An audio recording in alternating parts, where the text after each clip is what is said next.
સમાચાર મહેસાણાથી પ્રાપ્ત થઈ રહ્યા છે કે જ્યાં લગ્નની લાલચ આપી દુષ્કર્મ ગુજારવામાં આવ્યું। ઘટના બની કડીના ખાવડ ગામે, જ્યાં એક યુવતીને લગ્નની લાલચ આપી અને દુષ્કર્મ ગુજારવામાં આવ્યું। 16 વર્ષીય સગીરા સાથે લગ્નની લાલચે યુવકે દુષ્કર્મ આચર્યું। દંતાણી વિશાલ નામના શખ્સે દુષ્કર્મ આચર્યું હોવાની જાણકારી મળતા જ પોલીસ ફરિયાદ નોંધાઈ છે અને પોલીસે સમગ્ર મામલે તપાસ શરૂ કરી છે।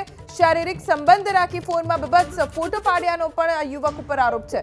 અમારા સંવાદદાતા હારૂન નાગોરી પાસેથી જાણકારી પ્રાપ્ત કરીએ।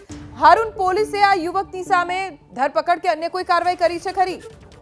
તાલુકાના ખાવડ ગામની ઘટના છે કે જ્યાં 16 વર્ષીય યુવતીને લગ્નની લાલચ આપી તેની સામે દુષ્કર્મની ઘટના બની છે। જો કે આ સમગ્ર મામલે કડી પોલીસે જે યુવક છે તેની સામે ગુનો નોંધીને વધુ તપાસ હાથ ધરી છે। જે રીતે યુવકે આ 16 વર્ષની યુવતીને લગ્નની લાલચ આપી ત્યારબાદ દુષ્કર્મ આચર્યું હતું।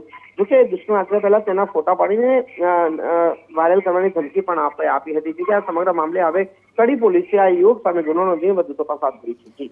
જી હારૂન, આભાર જાણકારી આપવા માટે। તો હાલ પોલીસે ગુનો નોંધ્યો છે અને કાર્યવાહી કાયદેસર શરૂ કરી દેવામાં આવી છે। વિશાલ દંતાણી સામે પોક્સો સહિતની કલમો હેઠળ ગુનો નોંધાયો છે।